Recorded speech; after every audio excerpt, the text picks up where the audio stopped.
Richard Mentor Johnson is one of the most famous Kentuckians of the 19th century, having ascended to the position of Vice President of the United States in 1837. While much has been written about Johnson's political career, nobody has uncovered the story of the enslaved woman whom he considered his wife, Julia Chinn, until now. Join us today for a discussion with a former research fellow who has written a book about Julia Chinn and who will explain why we should remember her story as we explore the pages of Kentucky history with Kentucky Chronicles. Hi, I'm Daniel J. Burge, the Associate Editor of the Register of the Kentucky Historical Society, a scholarly journal and publication since 1903. Those interested in browsing back issues of the Register and reading many of the articles that we talk about here on the podcast should check out Project Muse. Through Project Muse, members of the Kentucky Historical Society are provided with access to past issues dating to 2010. I also coordinate our Research Fellows program, which supports researcher visits to our campus from around the world. Dr. Amrita Chakrabarti Myers is a Ruth N. Hall's Associate Professor in the Department of History at Indiana University. A historian of the Black female experience in America, she is the author of Forging Freedom, Black Women and the Pursuit of Liberty in Antebellum Charleston. In 2012-13, she received a fellowship to the Kentucky Historical Society to begin working on her second book. In 2023, she published The Vice President's Black Wife, The Untold Life of Julia Chinn. We are delighted to talk with her today about this excellent book.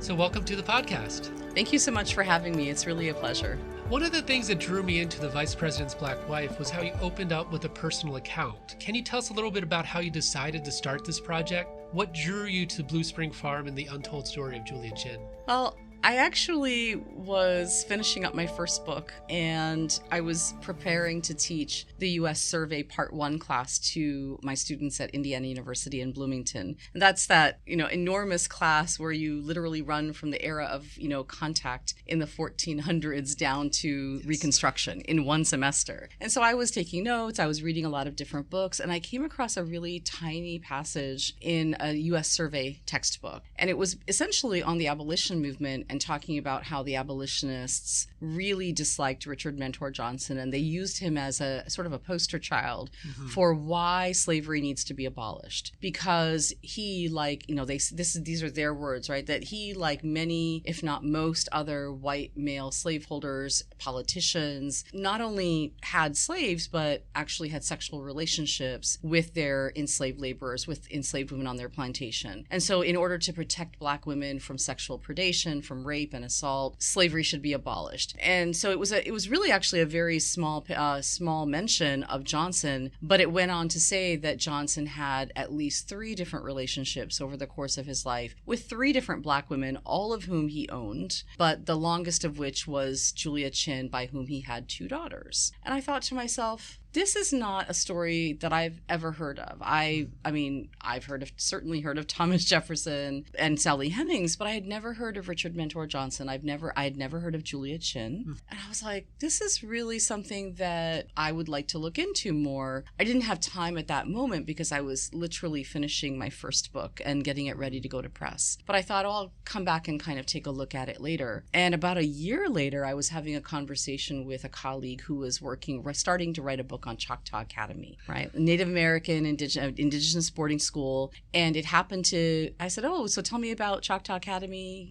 She said, it's a really kind of a unique place. It was the first indigenous boarding school, and it was on the property of this guy who was a bigwig in Kentucky, famous politician. He becomes vice president of the United States. He's really one of the 1%ers of Kentucky. And the boarding school is on his farm. And I said, Vice President, Kentucky, bigwig. I said, what's his name? She says, Richard Johnson. And I said, is this the same guy that had all of these sexual relationships with all these different enslaved women on his plantation? And she said, yeah. She said, But, it was definitely more complicated than that. And I said, well, I remember reading about him and this woman, Julia Chinn. And she said, yeah, she said, they come up a little bit in my project, but that's not really the focus. She's a scholar of Native American Indigenous history. She said, I obviously have to talk about the family, but, she said, he was with her for almost 25 years. And so we're having this conversation. At the end of the conversation, I said, gosh, someone really needs to write a book about Julia and her daughters. I said, we need to learn more about enslaved women, period, which is what I specialize in. What I write about is enslaved Black women in the antebellum South. But I said, just to understand that there's such a range of experiences and behaviors, and we need more of this kind of work to understand. I wonder how her daughters were treated. How did people respond to the whole family as an interracial family, not in a place like New Orleans or Charleston, but in rural Kentucky? Mm-hmm. So I'm kind of going on, and she finally looked at me and she sort of smirked and said, "Isn't that kind of what you do?" Mm-hmm. And I kind of laughed and I said, "Gosh, I guess you're right." And I went home and started doing just sort of basic internet searches to see what was out there, and there really wasn't very much at all. It was really about Richard, not about Julia. When Julia came up, she came up more as like, it's like this very sort of salacious, voyeuristic kind of like, oh, the vice president and his mulatto concubine. Yes. Like that was the title of like an article that I found online. So Richard hadn't even had a biography written on him since 1932. And there were a handful of really old articles on Choctaw Academy, which is it's a good thing that my colleague was writing that book. But there wasn't really anything on Julia. It was nothing researched, nothing archivally driven, nothing historical. Like I said, it was all kind of this like, hey, like check out this woman who slept with the VP, right? It was really just not good work. Let's put it that way. And so I thought to myself, okay, there's a story here. There's a here. There's something there. There's a there. And I fell down the rabbit hole and didn't come up for 12 years. Hey, but we're glad where it ended up because it's a great book. Thank you. So you write in the introduction that this is a story of an American family. But I think what struck me was it's certainly not an easy story to tell. No. For those who might be unfamiliar, you mentioned the fact that some people had talked about Richard Mentor Johnson a little bit. Can you tell us a little bit about Julia Chinn and sort of her background and a little bit about her life and what you found out about their relationship? Oh, absolutely. So Julia, as you said, Julia Ann Chinn was an enslaved Black woman who lived here in Kentucky. She was born at some time in the 1790s. We don't have her exact date of birth, which is pretty common, unfortunately, for enslaved persons, that we don't have those kinds of records. But she was born at some point in the 1790s, and her mother, Henrietta, and she and her brother Daniel were all enslaved by Robert and Jemima Suggett Johnson. The senior Johnsons had actually moved out here from Virginia. They were part of the original group of settlers that, actually created the Kentucky Territory, helped to found it, settle it. Robert Johnson actually signs the territorial constitution for Kentucky. He's also a surveyor. And so because of his knowledge of the land and his work as a surveyor, he's able to acquire tens of thousands of acres of the most beautiful and lush, fertile land in what is now the bluegrass section of the state. He and his wife found, sort of put down their plantation roots in what is now Great Crossing, Kentucky, yes, right next door to Great Crossing Baptist Church. The church wasn't there at that point, but they created Johnson Plantation. And this is where Henrietta and her son and daughter, Julia and Daniel, lived and worked and grew up. Julia, by the time she is about 6, she's chosen by Jemima to be trained to be a domestic servant, to be part of the house staff. And she spends the next 8 or 9 years of her life training with the women of the house, learning everything from medicine, basic sort of medicine, to she learns how to read and write, cooking, laundry, cleaning, taking care of house guests, the whole nine. So, by the time she's 13 or 14, she is fully able to run a major household.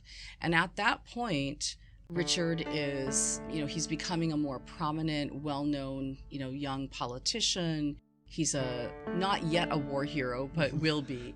But his parents give him a large chunk of land. They set up all of their kids with land and slaves and laborers. So they set him up on a large piece of property just a couple of miles down the road from where they lived on Johnson Fort. So Johnson Fort was the senior Johnson's plantation. They give what becomes Blue Spring Farm to Richard, to their son. It's 2,000 acres. He builds a house. Yeah, it's 2,000 acres. It's a working plantation. He's building a house. He's building slave quarters, but he needs labor, right? He needs laborers to help him run this. It's a business. This is a 2,000 acre plantation that will have mills and hemp and corn and it is a fully working business. So they send, his parents, in addition to giving him 2,000 acres of land, send about 100 enslaved laborers. They transfer those to him, to his name. And amongst the 100 are Julia and her brother Daniel, but not their mother Henrietta. So Henrietta is left behind at Johnson Fort, right, where Julia and Daniel grew up with the senior Johnsons next door to Great Crossing Baptist Church. And she moves a couple of miles down the road, her and her brother, to Blue Spring Farm. And they have no idea what's going to happen, right? They don't know what this new situation is going to be like. Their mother is not with them. They're young. Julia is probably no more than 13 or 14 years old at this point. So they're in the quarters, basically. The house is still being finished. Everything's kind of bustling with activity. And then within a short period of time, Richard's mother comes to help him kind of get the house staff set up and running. And she chooses Julia to be Richard's housekeeper because she said, look, you need a housekeeper to run things, right? To oversee the domestic staff, to handle grocery purchases, parties, taking care of guests, and Richard doesn't have a wife, right? He's not married. He's a politician. He's gone for 6 months of every year living in Washington, D.C. And so he needs someone to oversee and run things for you. She chooses Julia. She already knows Julia because she trained her herself. And so she literally tells him, I've already picked out somebody for you. And so Julia's brought into the house out of the quarters to become Richard's housekeeper. And within a year, the couple have begun a sexual, relationship, and she gives birth to their first daughter, Imogene. She gives birth to their first daughter literally just a few months before he resigns his position as a senator. Well, he's a congressman at that point. A congressman, and he rides off to the War of 1812 at the front of a bunch of Kentucky regulators. So Julia, at a very young age, right, is not only a housekeeper and then the sexual partner of Richard Mentor Johnson, who is a prominent politician and then eventually war hero. She becomes, mistress of the plantation because he's gone. And she's running everything, 2,000 acres, the mills, the fields, the labor force in and outside the house, discipline and punishments, everything. And so this is the start of her life as the mistress of Blue Spring Farm. She will eventually have 2 daughters with Richard. She will oversee not only the plantation for 6 months every year when he's away in Washington as a politician, she also eventually helps to run Choctaw Academy, the indigenous boarding school that will be founded and housed at Blue Spring, because it's a boarding school. It needs food. The students need food. They need clothing. They need housing. They need medical attention, bedding. And it's Julia and the enslaved laborers at Blue Spring Farm that do all of that work. They do the cooking for the school. They do the cleaning. They make the clothing. They do the washing. Julia takes care of students who fall sick because she has medical training from her childhood at Johnson Fort. So she is an incredibly busy woman, taking care of her daughters, taking care of visitors who might come to stay for weeks or months. Richard's sister Sally Johnson Ward, and her husband William Ward lived at Blue Spring Farm for months at a time, and at one point years before they went out to Indian Territory, as it was known, because William became an Indian agent for the federal government. So she's overseeing enormous parties for people like the Marquis de Lafayette, right, and former presidents who come to visit. So Julia, she is like a white plantation mistress, but she's black and she's enslaved. And so this is really the complicated nature of this situation, is that here's a woman who is overseeing these parties, overseeing the staff, buying and selling, handling accounts, cooking, interacting with Thomas Henderson, who's the headmaster of Choctaw Academy, throwing these amazing soirees for the Marquis de Lafayette, raising her daughters. She's doing everything, but she herself is an enslaved woman.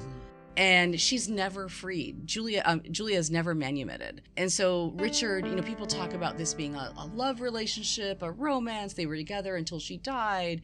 He didn't take a white wife. He didn't have any other mistresses, after she died. I said, but if it's a love relationship, why wouldn't he have freed her? Yes. Right? He always makes sure that his daughters are raised as free people. They're educated. They're given, he arranges good marriages for the daughters. He gives them large pieces of land, enslaved laborers, cash. He sets up his children and his grandchildren. But as much privilege and power as Julia appears to have, she's never manumitted herself. And so all of the things that she doesn't acquire for herself, she's able to acquire for her daughters, right? She doesn't, people say, well, they had a marriage ceremony, but it wouldn't have been recognized, right, by the state of Kentucky. So she's not legally married, even if they had a marriage ceremony. She's never freed. Her daughters are. She doesn't have a formal education. Her daughters do. She doesn't own plantation property or of her own. Her daughters will. So this is a very complicated life of a very complicated woman in a time and place where Black women are not supposed to have any kind of power and privilege, and she's able to use her situation to build as much power and privilege for herself as she can, but even more so to acquire a more secure freedom for her descendants. Yeah, it was fascinating to me to think about him being able to use his political connections to get the Choctaw Academy. Yes. But I think what I didn't think about until I really got deep into the book was the little mundane tasks that you just don't think about at the Choctaw Academy that had to be taken care of. The coffee riot, when individuals start, I never thought of that. And then reading it, I go, oh yeah, that is something that just day-to-day stuff that takes place at the Choctaw Academy.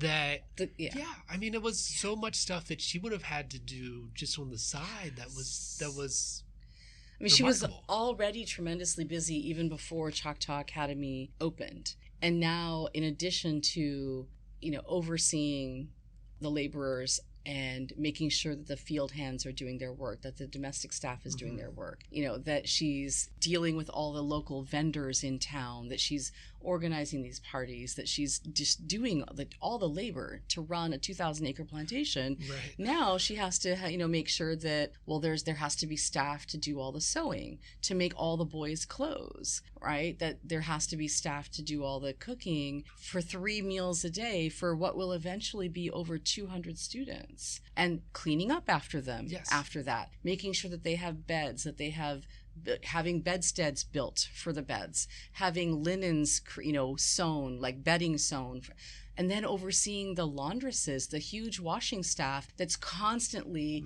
not only washing, but repairing, right, all of the clothing. It's an enormous job, dealing with contractors to build more buildings and also bring in some of the clothing that they didn't make themselves. Overalls, for example, for the boys. And so it's never ending. It's unceasing labor, right, 24/7 for her daughters, and the enslaved men and women of Blue Spring Farm, who are already, like I said, busy, right, running this plantation, and now they have to take care of this school, right, with these students and teachers in their midst. And it's not ordinary students. That was the other thing that kind of was remarkable to me, because a typical student, I guess technically they could, but for these students in particular, they can report back if they feel like something's out of line. They can complain. I thought the racial dynamics were really interesting when individuals within the Choctaw Academy were complaining about an enslaved woman being sort of in charge of most of the academy itself and sort of the day-to-day life, which was also an interesting sort of racial dynamic there. Well, I think that it's important to remember that, this is a boarding school. It's a boarding school for the elite sons of the Choctaw Nation. So there's no girls, right? All the students are male, and they're young. They'll range in age anywhere from 6, 7, 8, all the way up to late teens, early 20s. So these are the sons of elders, leaders, chiefs. They will be the next generation of leaders of the Choctaw Nation. And their families are sending them to Choctaw Academy to receive a fully classical education, just like elite white boys would. So all the languages, mathematics, science, English, music, religion, because up until that point, the Choctaw had only had access to vocational schools for their sons in terms of quote unquote American or white education. But they wanted that full classical education because they wanted their sons to be able to be lawyers and doctors and professionals and be able to actually administer treaties and be able to sort of negotiate with white people on their level, right, and not be hoodwinked by white people. That was really the impetus for the creation of this school and sending their sons here. The problem is that the elite of Choctaw Nation were also enslavers. It was a slaveholding nation. Now, many Native nations had slaves and had well before they ever met Europeans. But slavery in Native nations prior to European contact was based on taking prisoners of war, right? Or also people who might have been accused of, murder, right? So for retribution. So people were enslaved under certain circumstances, like prisoners of war, like people who were, convicted of a crime. But it was not chattel slavery the way we understand it now in terms of the United States. People were not enslaved for life, and it was not generational. And so people could work their way out of slavery after good behavior over time. People who were prisoners of war could be adopted into the nation that had, enslaved them. But it's never going to be a case where you have to worry about your sons, your daughters, your grandchildren being enslaved. But after numerous decades of interaction with the British and then the Americans, and constantly losing their land and being treated as subpar citizens or subpar humans, some Native nations began to acculturate to a certain extent, right? In terms of creating a written language, converting perhaps to Christianity, Western clothing, and certain nations adopted Black chattel slavery. They had often become intermediaries in the domestic slave trade and were selling and trading in Black enslaved people to Americans. But then they began enslaving Black people themselves and created watching white people, watching Europeans, understanding that there was something called race, that was being constructed, and seeing a racial hierarchy constructed, they began to adopt this themselves. And it was, again, very much out of self-defense, because they thought, well, this perhaps will be another way that we can stave off, right, settler colonialism, save our lands, protect our culture and our people. If we do these things, if we take on Black slaves, we can say, well, look, right, we are more like you and not like them. So treat us as equals, right? So as a protective mechanism, all of these things, wearing Western attire, sending their sons to be trained, right, in white schools, these were all ways that they were hoping would somehow stave off genocide. And we know in the long run that none of these things worked. But these students who then come to Choctaw Academy, they're from the most powerful elite families who own Black slaves. So they have a very clear understanding of a racial hierarchy, and then they show up at Blue Spring Farm, and this white man is married to a Black woman and has Black daughters, and he treats them all as free people. And they dress like free people, right? They don't dress like Black slaves normally are supposed to dress in terms of the type of clothing they wear. So they're dressed like free people, like white people. They're educated and literate like white people. They have power and privilege in terms of where they sit at church, like white people. They don't sit up in the segregated balcony. And when Richard is not there, which is half of every year, as I mentioned, it is Black women, his Black family members, his wife, his daughters, who run things at the farm and at the school. Thomas Henderson is in charge of the students and the teachers, but the school's functioning is in the hands of Julia, her daughters, and the other women who work in the house, many of whom are actually extended kinfolk to Julia and Daniel, her brother. And so it is just this outrageous situation, right, for these Choctaw students who, some of them are young enough that they're just kind of confused. Others are old enough that they're like, this is the world turned upside down. We have been told, for generations now, that Black people are at the bottom, that enslaved people look a certain way, would do certain kinds of labor, that, they wear certain kinds of clothes. And what is going on here?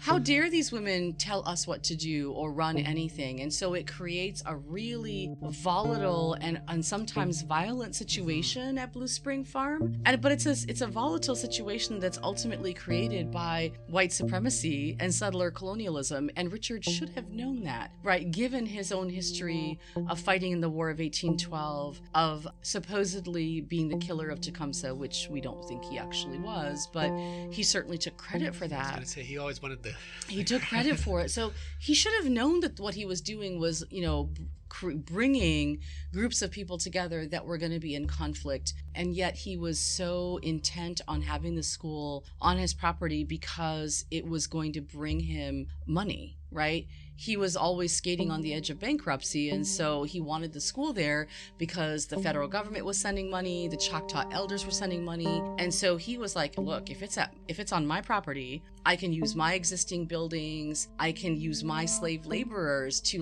do the cooking and the cleaning and the sewing and the washing. All of that's going to save a ton of money, so all this leftover money is going to go into my pocket. Yes. Right? And so even though this was a terrible situation that led to great violence, he kept trying to put a lid on it, hide it, and keep the school functioning so that he could get the money, the profits from it. But it's a really, like I said, an often very violent and volatile situation between young Native American men and boys, and especially the domestic staff who are enslaved Black women.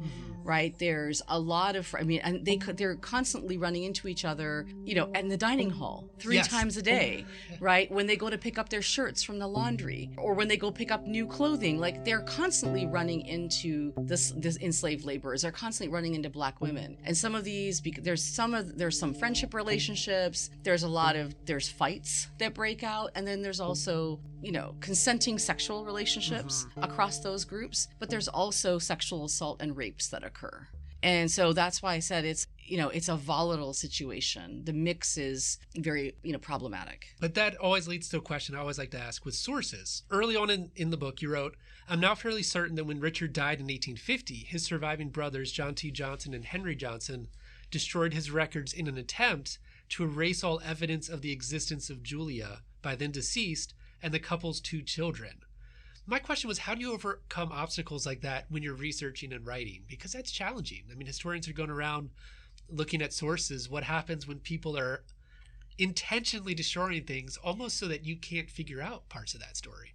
So that's why part of the story for this book becomes history and memory, what we remember, what we forget, what is erased, and why, and how that helps to construct a very one-sided kind of history, or what I like to say is myth-story, right? Because of the gaps and the absences that are actually deliberately created. Yeah, it was a real shock when I came to realize that there was no large Richard Mentor Johnson collection anywhere in the country. Which also surprised me. Right? That was surprising to me. I expected Kentucky to be floating in a sea of Richard Mentor Johnson materials. There's no Johnson Vice Presidential Library. There's no large, dozens and dozens of boxes, large collection, whether here or at the Filson or the KDLA or UK, nowhere. I've scoured the state looking for Johnson materials, and not even in Washington, D.C., where he spent over 40 years of his life. As a career politician, there's a small collection at the Library of Congress of about 100 letters, and it's business correspondence because, as I said, he was often skating on the edge of bankruptcy. So he was constantly writing letters to lawyers, bankers, people who owed him money, that sort of thing, court records. But, there's no family papers, right? And this is the thing that when you do Black women's history, particularly early Black women's history, enslaved women's history from the 18th and 19th centuries and earlier, how do you create an archive when there isn't one necessarily? Because the brick and mortar archive was built by elite white men to house the stories of elite white men and their property and their companies and their power. It wasn't supposed to contain the stories of women, of indentured servants and poor white people, of Native American and Black people, certainly. And so enslaved Black women, right? What do you do? And so part of putting this book together and writing it was actually about me creating an archive for Julia, which didn't exist. exist. And so I did look at every letter that was extant. And in particular, that meant reading the Thomas Henderson papers at the Filson Historical Society, because Henderson was the headmaster of Choctaw Academy. And during those years, he and Richard wrote letters back and forth to each other. We don't have Thomas's letters to Richard because Richard's papers don't exist, but we have not all, but a fair number of Richard's letters to Thomas Henderson.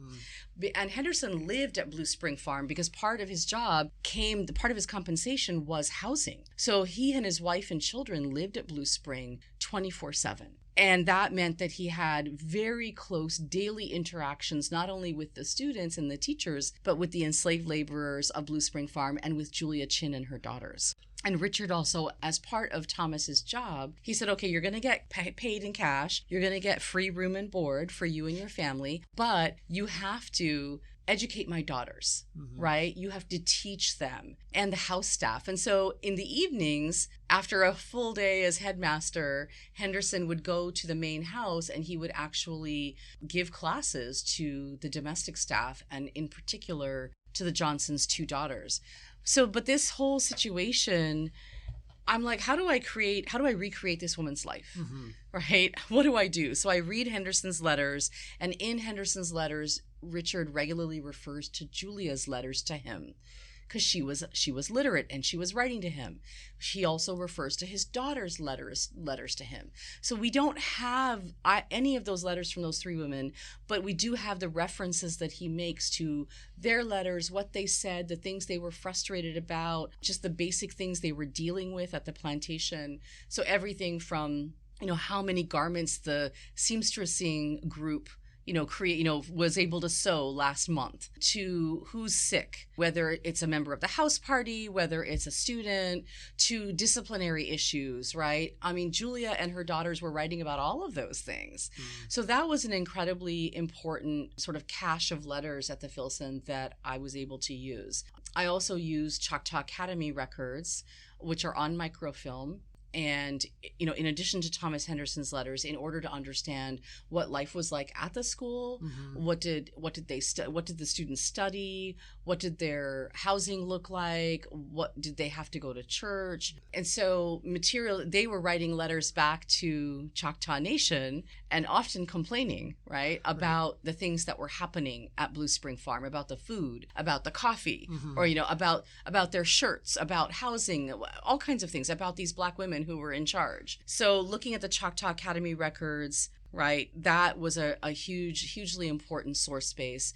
I also looked really carefully at the parish registers for Great Crossing Baptist Church, which is the church that Richard's parents helped to found, one of the oldest and still in existence Baptist churches in the state of Kentucky. What the senior Johnsons did is there was about 8-9 people who helped to sort of create the church. These were all Baptists from Virginia who came out to live in the Kentucky Territory, but the Johnsons cut off a piece of their land and deeded it to the church for a church building. Wow. And is literally next door to their plantation, Johnson Fort. And so the senior Johnson's plantation ends up being right next to Great Crossing Baptist Church. And then Great Crossing Baptist Church is like literally 2 miles down the road from Blue Spring Farm. So everything is in close proximity. So the parish registers are actually on deposit at the Baptist Seminary up in Louisville. And they go right back to the 1790s, to within a few years of the church's founding. And there's lists of members, there's lists of people who are baptized, there's lists of people who are, their death notices, and there's also the monthly meeting minutes from the church board meetings. Right down, there's 4 registers, and there's all those notes are in there right down to the 20th century. And so I read the first 2 registers, which covered up until 1900, and it was amazing because it was a really wonderful window into not just Julia and her daughter's life in the church, right? Her baptism is recorded in there, her death is recorded in there, Richard's baptism is recorded. But it also tells you so much about how Black people were treated, period, in the church, where they were permitted to sit, what the layout of the church was, the fact that Black people at the church actually were allowed to have their own separate services, what the disciplinary, what the church board meted out discipline to their members, what that looked like, and how was it the same or different for their Black members.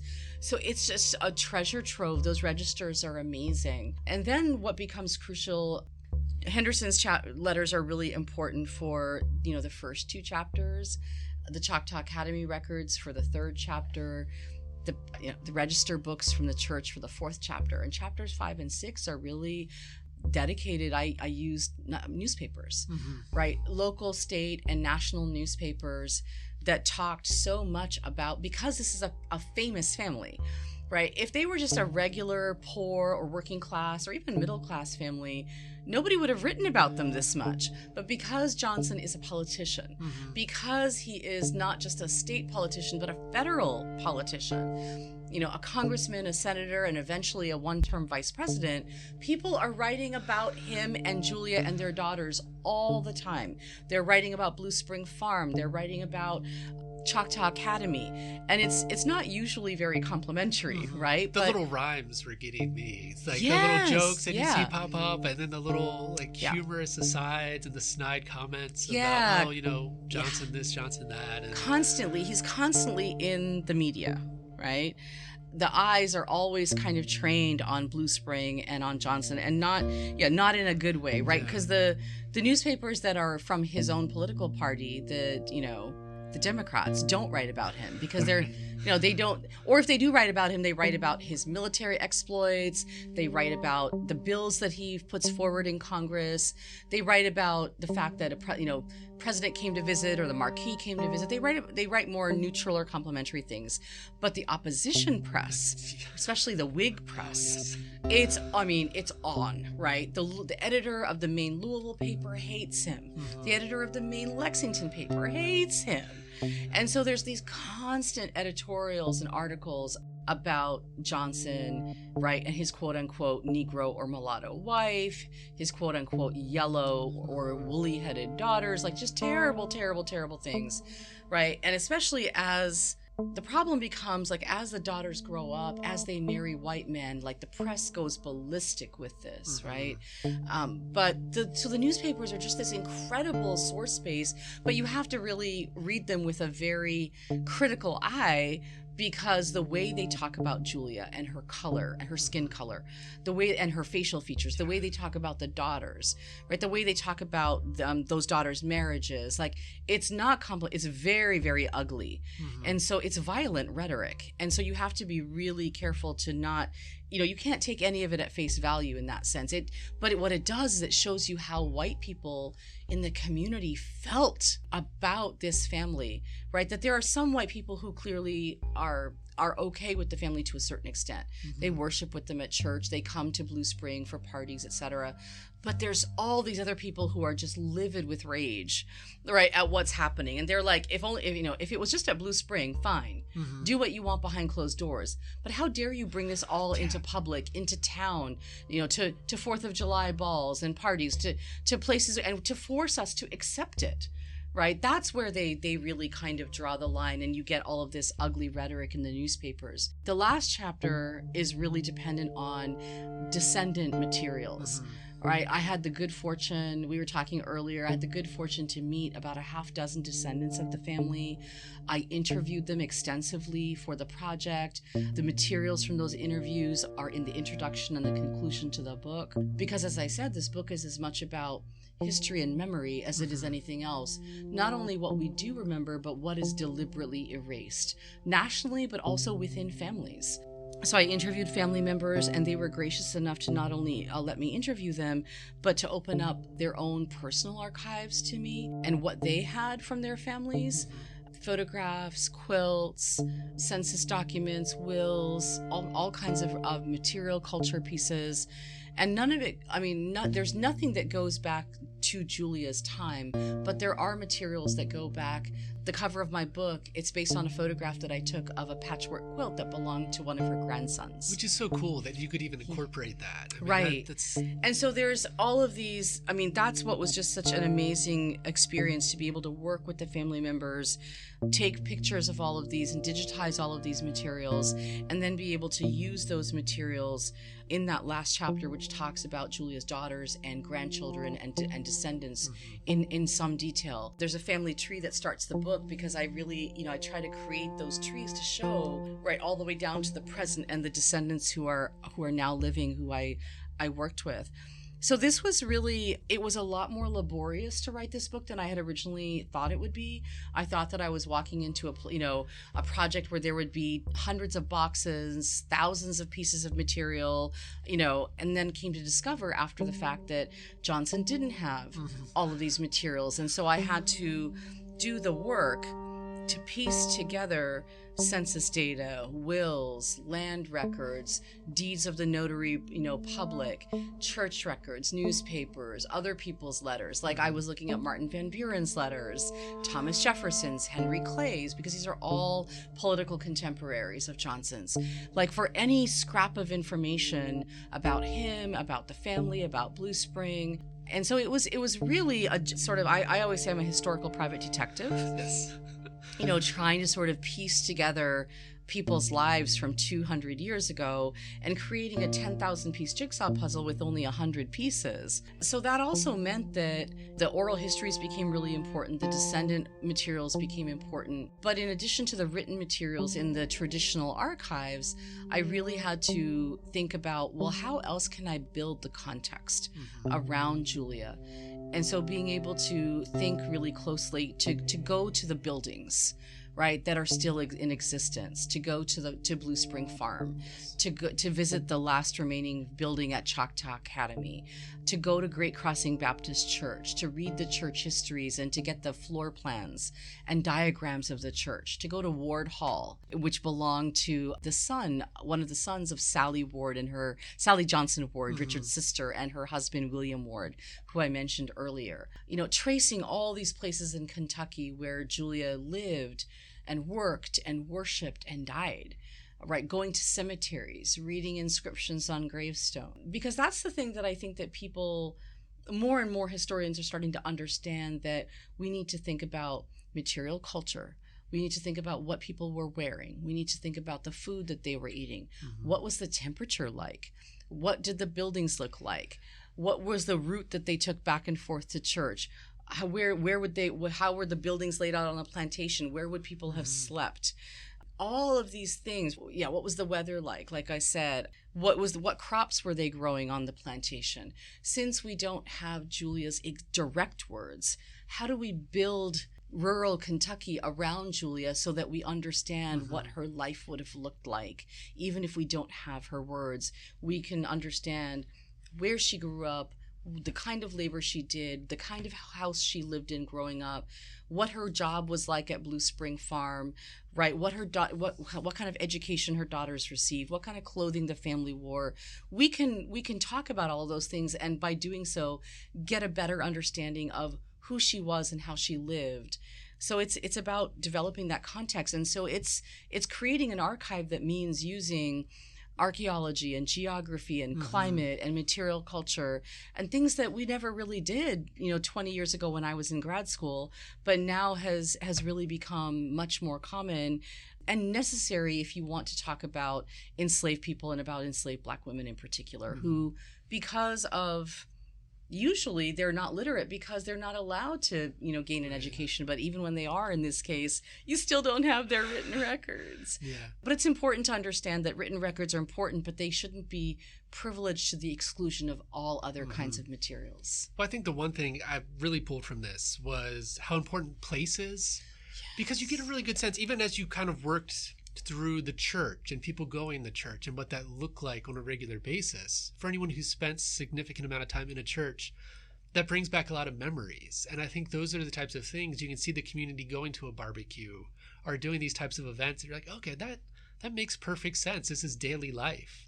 exactly. But this is the difference because of how this family is living at that time. So I found that fascinating.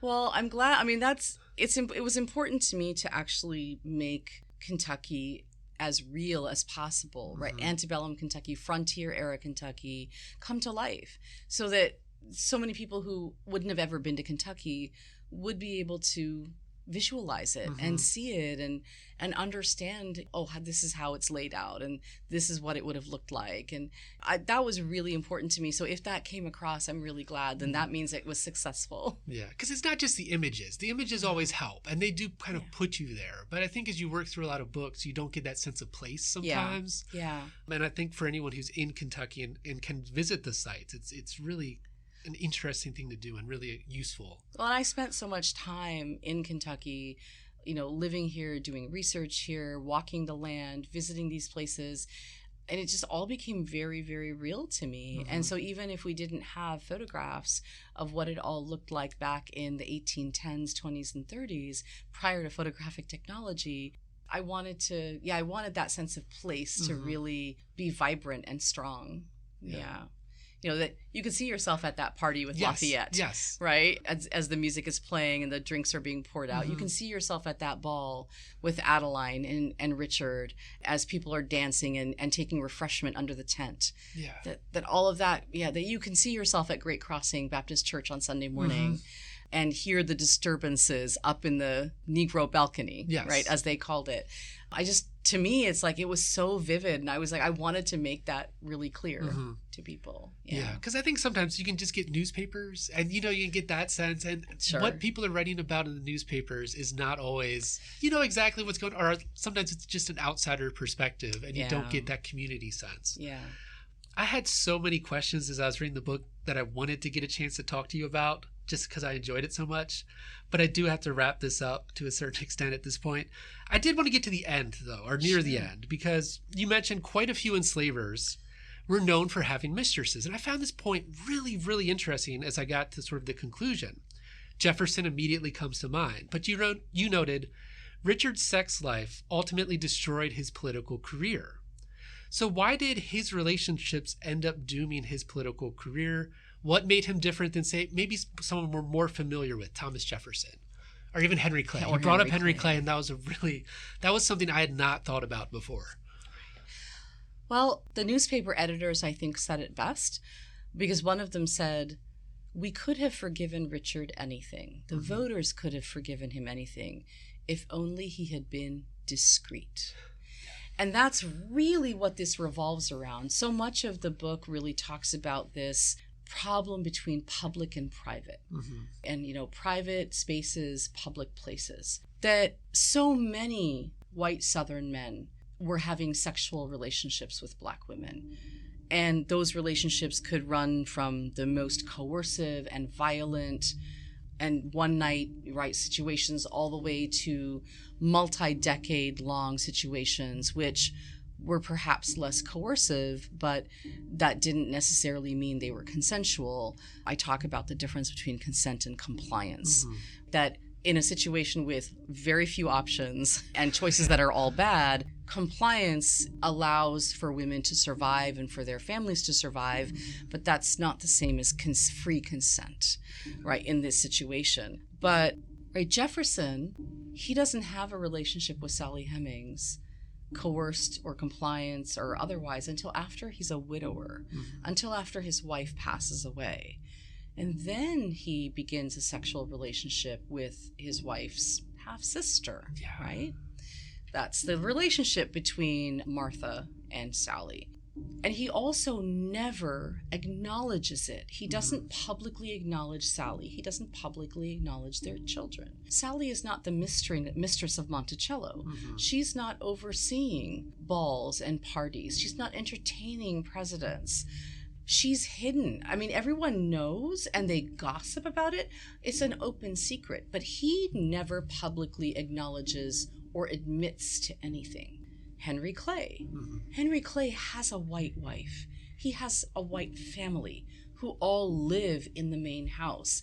His sexual relationships are with women who live in the quarters. Again, not acknowledged, secretive, lied about.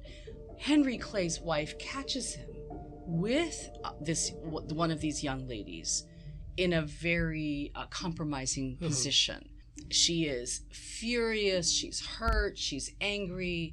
And so to keep the peace, Clay sells this young lady and the couple's biracial children downriver to Louisiana in order to keep his wife happy.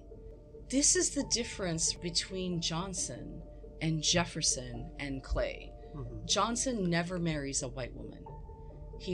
So he's not married like Henry Clay. He's not a widower like Thomas Jefferson. His only family are Julia and Imogene and Adeline. And he openly refers to Julia as his wife. She lives in the main house. She runs the staff. She has access to his bank accounts and his lines of credit. She does business on his behalf when he's not in town. She contracts with, like masons, stonemasons, carpenters. She buys and sells for the academy, right, for Choctaw Academy. I mean, he has their daughters well educated. He arranges good marriages for them. He gives them thousands of acres of land. He gives them dozens of enslaved laborers. He passes gifts of cash and land down to his grandchildren.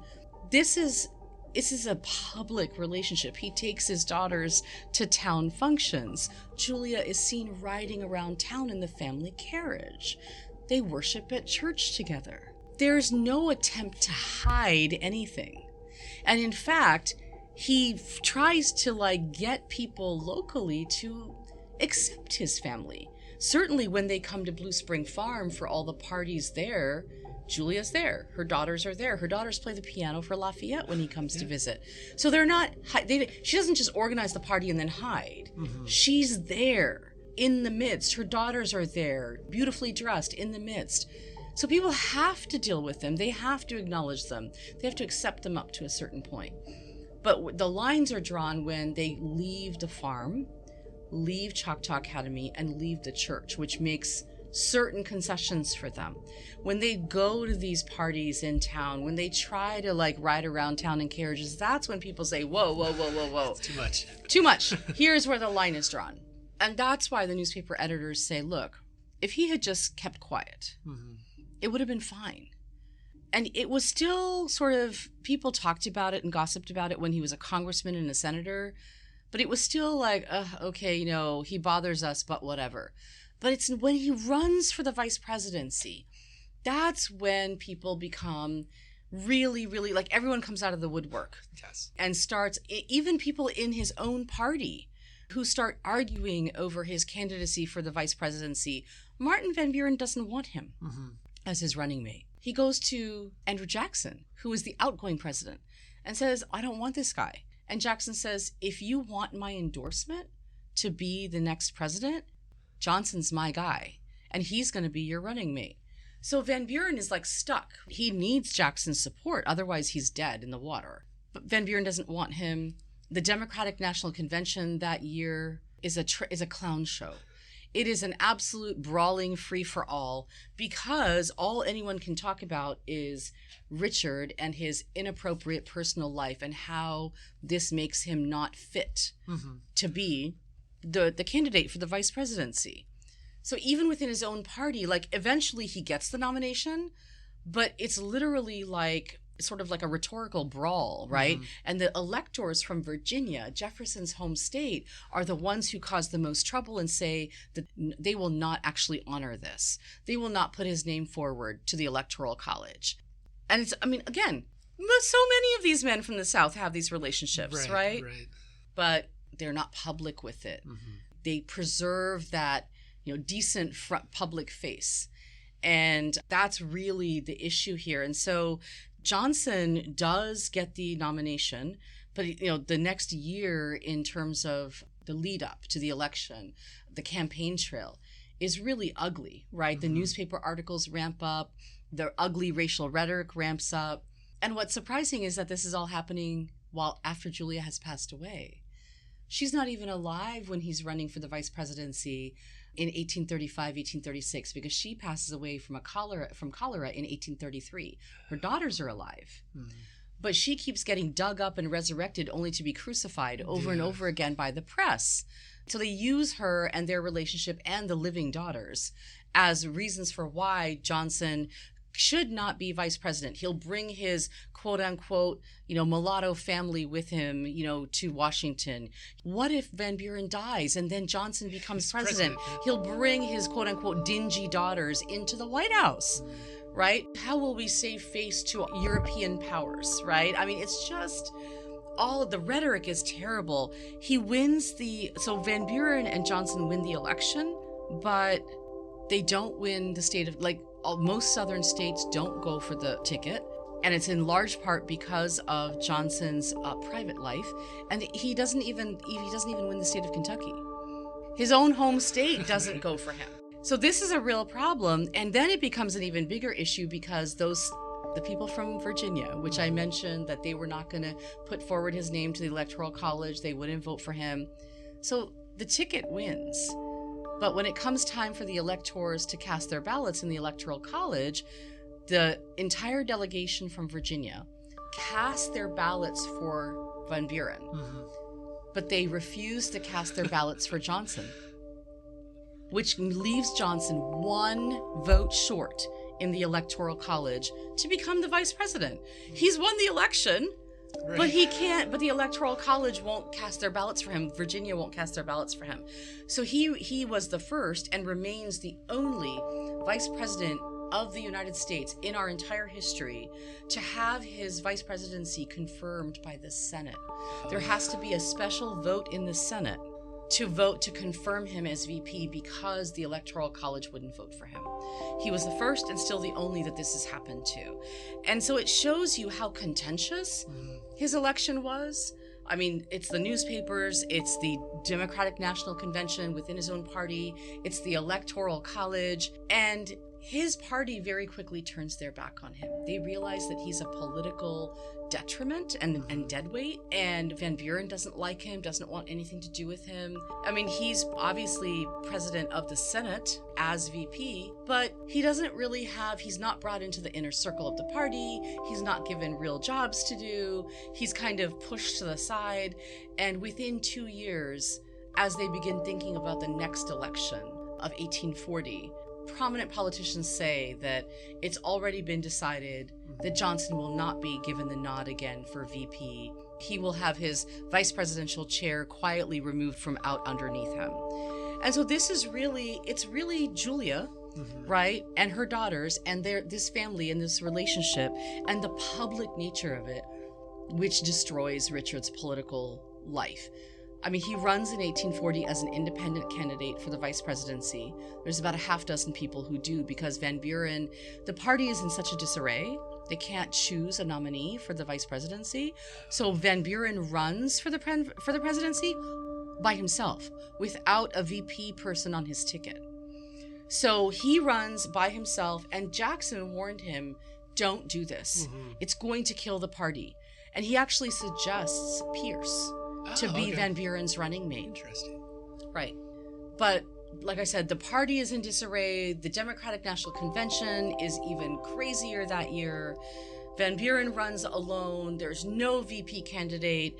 And there's 6 or 7 or 8 people running by themselves.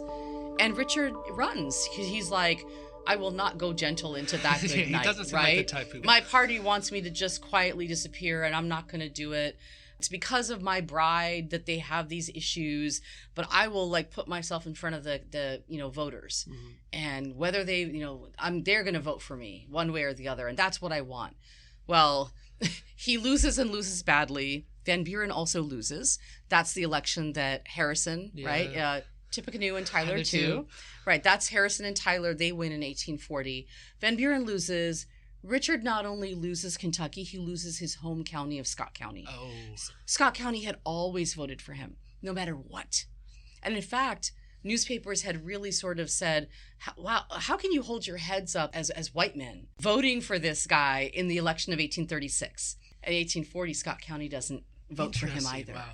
So he loses his own county. He comes back to Kentucky, and he keeps trying to go back to D.C. But he's never, like the last decade of his life, 1840 to 1850, he never returns to federal politics. But he does return to state politics. He's regularly elected to the Kentucky State House as a state congressman. And so he continues to be a politician, but he's never really very happy because his public sort of persona fades. His prominence on the national scale sort of fades. His finances really deteriorate. Because, he loved to throw these big parties and entertain and wine and food, and he liked to be the big man around town. But he was no longer everything was just sort of deteriorating along with his popularity, his finances, his health, until he eventually passes away in 1850. But this is a man who's, under different circumstances, could have potentially perhaps been president, maybe. But his sex life makes that a non-starter. Not because, Jefferson was president and had a black partner, but Jefferson did the right thing. He lied about it, right? If Richard had lied about it, it would have been fine, but he didn't. And therein lies the problem. It is remarkable, though, how those things happen. And even for Jefferson, it's kind of like always denying it. And people knew, but it's, you know what I mean? It's, even some of the images, you see the cartoons, it's like people knew.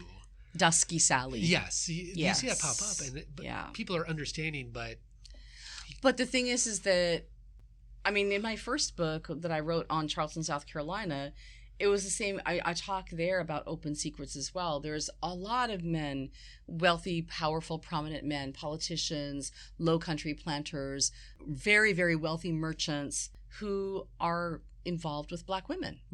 Many of them are quote unquote bachelors, right, who don't have white wives, and they have these long-term relationships with women who are their housekeepers, right? Just, this is very familiar as thinking about what we were just talking about with Julia and how she became his housekeeper and then his sexual partner. But even though these folks in Charleston are living together, even though everybody knows that Margaret Bettingall is the head and front of Adam Tuno's household and that her children are his, and she holds the keys to the estate clipped to her belt and oversees the parties that he throws. Even though everyone knows this and talks about it, it's in the newspapers, it's in legal documents, he never once publicly during his lifetime, Adam Tuno, acknowledges that Margaret Bettingall is his wife, that Barbara Bettingall is his daughter, even though she goes by Barbara Tuno, right? But in his will, he leaves them everything, but he still never says who they are. He talks about Margaret and her daughters and leaving everything to them, and everything was a lot, but he never says she was my wife and she is my daughter. Never. And he even leaves money and property to Barbara's older daughter from a previous relationship, Hagar. So it's just like this, they just live a lie. Like they go about their daily business all the time. They have these families, they have these children, they have these partners. Everybody who comes over knows, and yet they still walk around like bachelors. Like even in their wills, they don't tell the truth, even after they're dead, because they know that the social ostracism that they will face if they do this is so massive. They will lose their businesses, they will lose clients, they could lose their property, their political offices. There's a playbook, right? There's a rule book for even for rich and powerful white men who are so prominent, who have so much, even they have to play by a certain set of rules. Okay, as long as black women are lower than, as long as they're enslaved, they're not your legal wives, you don't treat them with any kind of privilege or dignity or respect. Oh, that's cool, that's fine. Try to bring them into the house and make them your wife and make your friends accept them and acknowledge your children, your biracial children, as your own. Well, then all bets are off. Then all bets are off. Thank you so much for joining us today. I enjoyed this conversation. I always encourage folks to check out the books with the people we talk to, but I'm especially going to do that this time.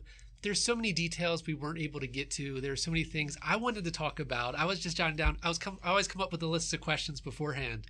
And there was just so many that I was like, I want to talk about this. But we have time limit. So I do encourage everyone, check out the book.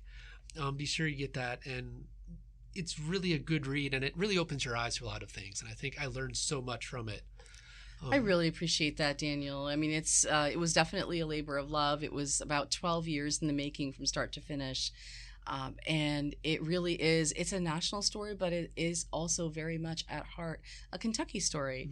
I was so glad that you asked me to do this interview, and I really hope that people, want to go and get The Vice President's Black Wife and read it and support your local bookstores, your independent bookstores while doing so. Well, I did not realize until I asked you to be on the podcast, I believe, and then I realized you had been a fellow.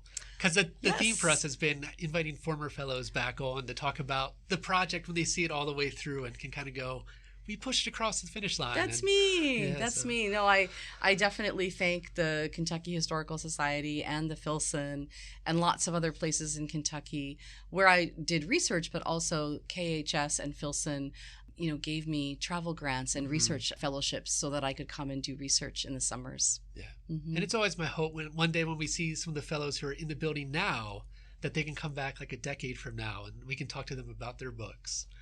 Because it's so good to, just to have that sort of continuity. And absolutely. It's a big deal to get a book out there. But it's also places like this. We can't do the work that we do without places like the Kentucky Historical Society. And it's so important that we support our historical archives and libraries and organizations, that we preserve, the sources, the materials, the buildings. So many of these things have fallen into disrepair, so many places, and so much of our history is being lost. And it's really, really important that we support all of the local organizations around the state and around the country that are doing this work, like the Kentucky Historical Society. So I really hope that people, become members, that they send you donations, because you all are doing amazing work and it's important work. Well, thank you so much. Yeah, absolutely. Julia Chinn died in 1833 in the midst of a cholera epidemic that swept through Kentucky. While she did not live a long life, her story helps us understand the complex interactions between enslavers, enslaved people, and indigenous peoples in antebellum Scott County. Stories like Julia Chinn deserve to be told, and we appreciate Dr. Amrita Myers for her dedication to telling it. This brings another episode to a close. I would like to thank our guest, Dr. Amrita Myers, for talking with me today. Kentucky Chronicles is presented by the Kentucky Historical Society with support from the Kentucky Historical Society Foundation. Our show is produced by Gregory Hardison and edited by Gregory Meyer with support from Dr. Stephanie Lang. Our theme music is used courtesy of Pixabay.